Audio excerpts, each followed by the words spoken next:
तलवार और भालों से किया था गुर्जरों ने बंदूकों का सामना। 1824 का विशाल गुर्जर आंदोलन।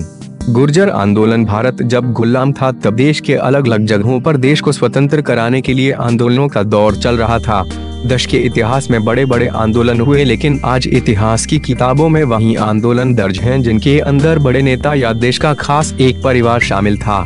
बहुत ही कम इतिहास की किताबें ऐसी हैं जहां 1857 से पहले के आंदोलनों का जिक्र किया गया है। जब हम आंदोलनों को पढ़ना शुरू करते हैं तो हम राष्ट्रीय स्तर के आंदोलन तो पढ़ लेते हैं, किंतु क्षेत्रीय स्तर के आंदोलनों को पढ़ना भूल जाते हैं और यही हमारी सबसे बड़ी गलती होती है।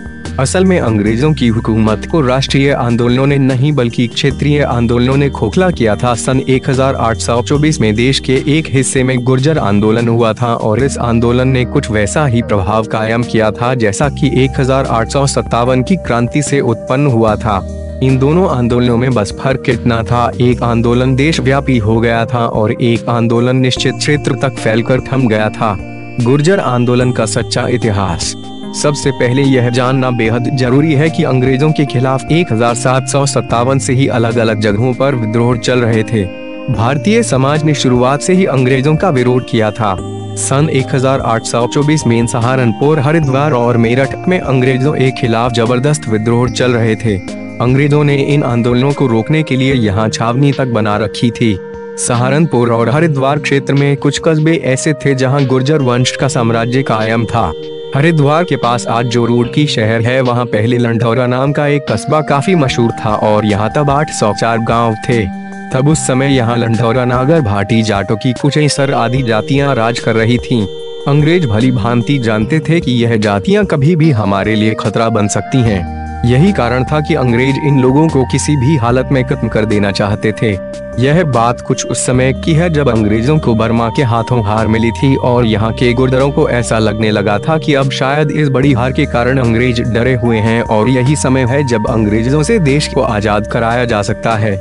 ऐसा बताया गया है कि तब गुर्जरों में एक बड़े ताकतवर नेता होते थे जिनका नाम राजा विजय सिंह था। उन्होंने इस गुर्जर आंदोलन की कमान अपने हाथों में ली थी और देश को आजाद कराने के लिए तलवार और भालों से ही बंदूकों का सामना करने यह निकल गए थे।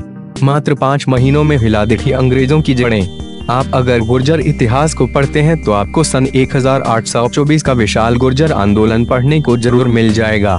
इतिहास की पुस्तक कोतवाल धन सिंह गुर्जर को जब आप पढ़ेंगे तो आपको यहाँ लिखा नजर आएगा कि गुर्जरों ने सर्वप्रथम 1824 में कोंजा बहादुरपुर के तालुकदार विजय सिंह और कल्याण सिंह उर्फ कलवा गुर्जर के नेतृत्व में सहारनपुर में जोरदार विद्रोह किए।